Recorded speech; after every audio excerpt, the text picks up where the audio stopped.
aerospace involved, the all-composite rear wing spar, plus composite components including inboard.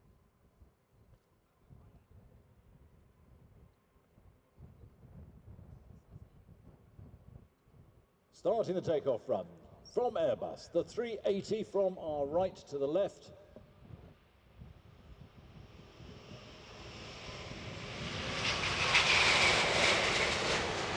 It is quite something to be that close to such a large aircraft as it takes off here at Farnborough to open the show, climbing steeply away, and then a tremendous amount of bank on to move out onto the sort of 45 degree as he circles round in front of us. 319 net A380 orders already from 18 customers, including one leasing company. More than 190 A380s have been delivered to date to 13 operators. That's since October 2007. And if you want the breakdown of that, 6 have gone to Qatar, 14 to Lufthansa, 10 to Air France, 81 to Emirates, 12 to Qantas, 16 to Singapore, 10 to Korean, 5 China Southeastern, 6 to Malaysian, 6 to Thaiways, 12 to British Airways, 4 to Asiana Airlines, and 8 so far to Etihad.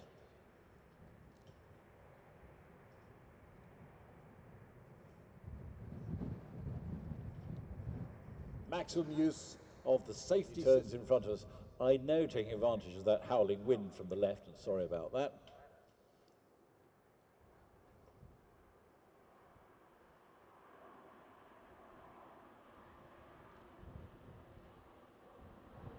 iFlyA380.com. Yep, that's cool. That's a way to put your advert there.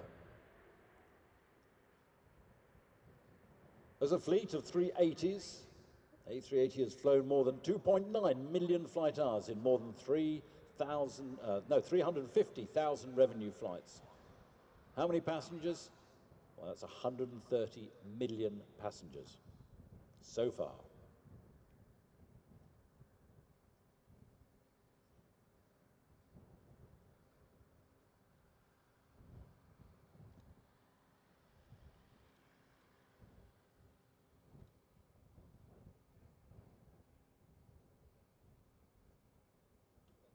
The aircraft is economic, it's efficient, allows airlines to boost profitability. Well, that's the main aim, really, isn't it?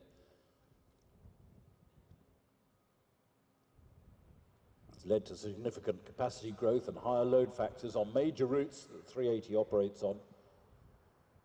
Coming past in, well, normally it's big fighters that do this, the high alpha, slow speed pass, but look at that as the A380 just drifts majestic. I suppose if you got Flight Tracker on your telephone, you'd be able to see the ground speed.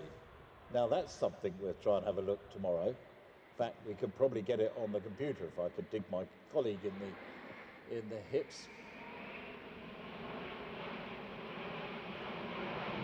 Powering up, Engine Alliance GP7000, delivering 70,000 pounds of thrust each at takeoff power.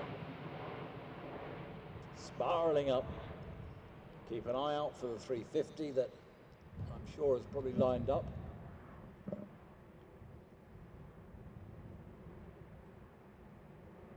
Seating capacities range from 544 passengers, that's in the comfortable 4-class configuration, up to 853 in the single-class configuration with wider seats than many other aircraft of its class.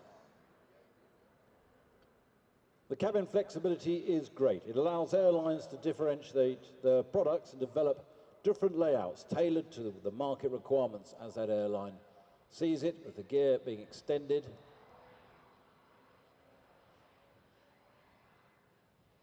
Some operators might, for example, in fact, we are tracking the A380. We've got ground speed really, so I'm relying very much on One Box Television, who are filming, and the 350 starting the takeoff run as the 380 turns final behind.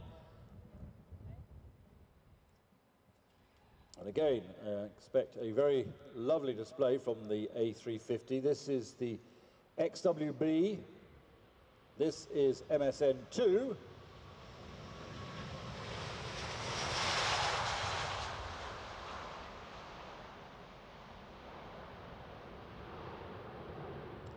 Well, I told you it'd be good.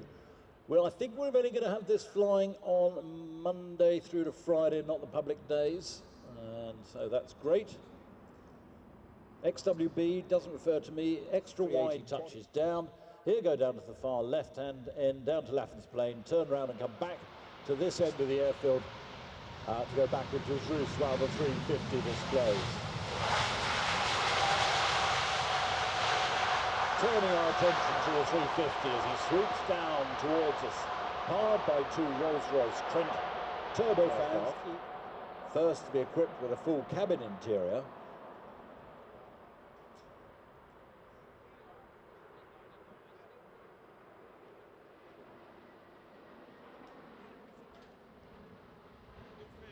Rolls-Royce Trent engines, the XWB, the world's most efficient large aero engine, assembled up the road in Derby.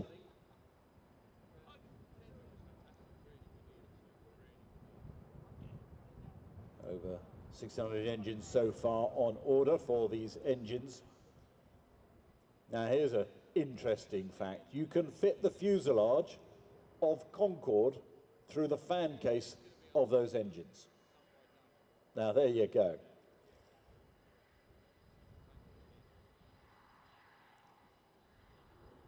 Various other versions of the 350 are around, like the Dash 900, which will seat 325 passengers. That's in the 3-class configuration.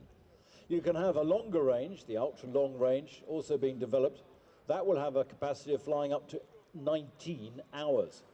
Now that means Singapore Airlines have already ordered the aircraft to restart the Los Angeles and New York direct services to Singapore. A longer fuselage version, the A350-1000, will typically seat round about 366 passengers. Now that aircraft already has been assembled. It's being fitted out now in Toulouse in France, and its maiden flight is due before the end of this year.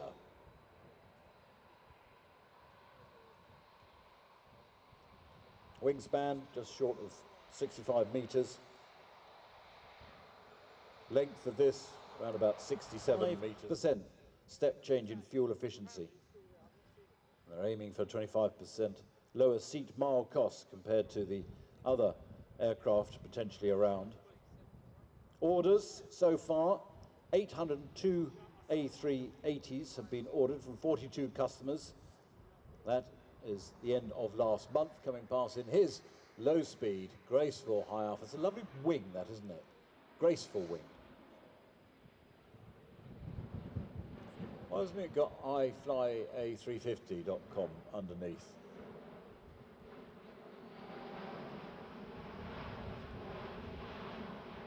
By the end of June last month, Airbus had delivered a total of 27 A350-900s to 6 operators.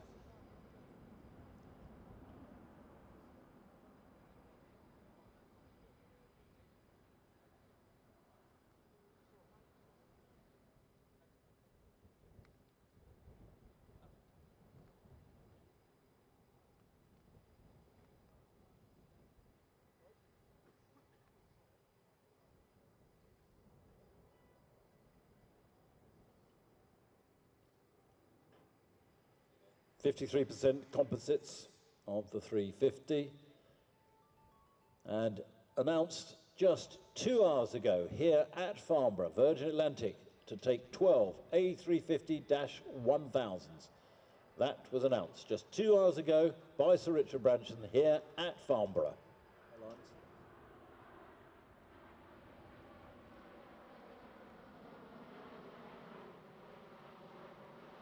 Extending the gear in front of us.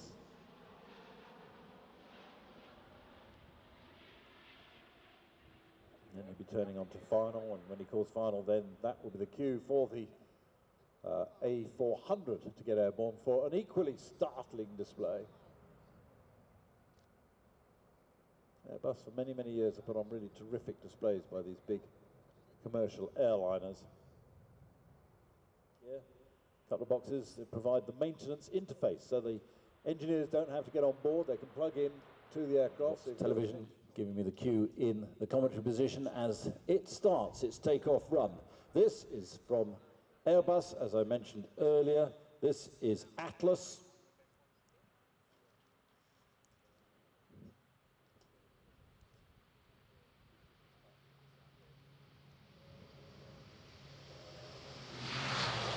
Now, how about that? Whoa, that's exciting. Crikey, look at that. Hey! Landing gear, dynamic harness, all from Ultra Base. Well, airborne, just wait for 350 to land.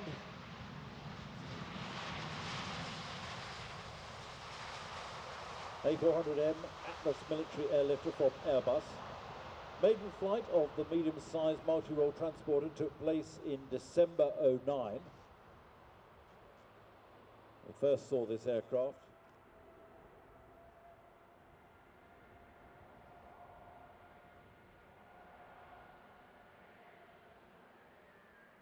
You can see clearly those big propellers, 8-bladed composite curved propellers.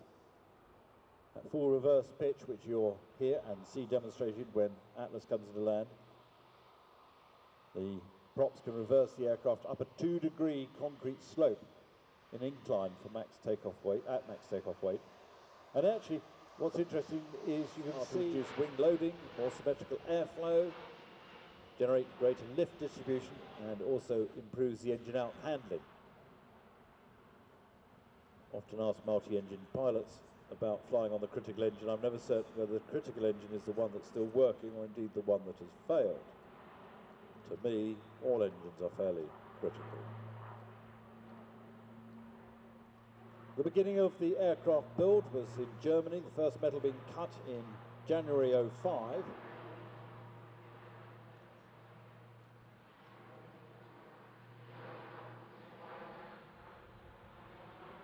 At the end of last year, the order book for the A400M stood in 174 aircraft for 8 countries. Largest customer, Germany and France, 53 and 50 aircraft respectively. Here in the UK, we've ordered a bunch of A400Ms, 22 from memory. Deliveries first took place in November 14, and they're still going on, obviously. Estimated the export market over the next 25 years will account for some 400 of this type of airlifter aircraft. Recent order being placed by Malaysia, for example. They require 4 aircraft with air-to-air refueling.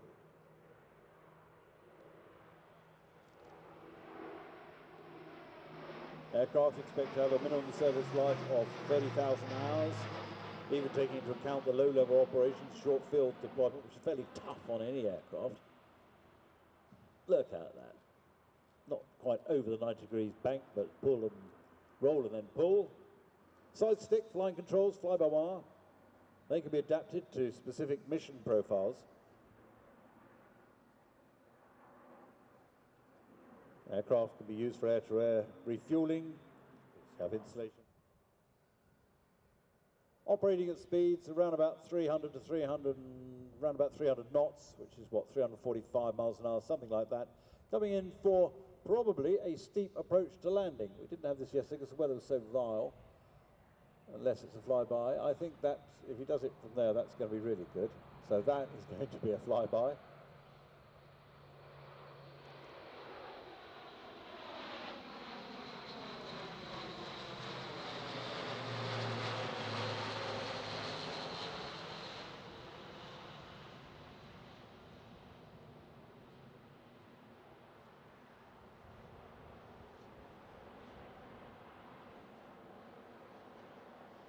In terms of loading the gear,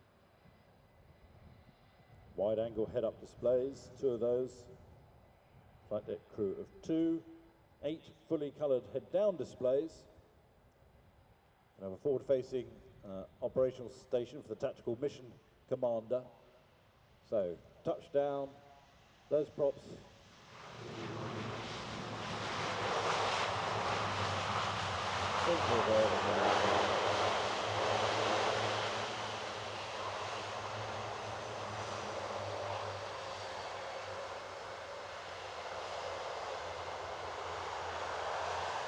And good, he's read the script, reversing.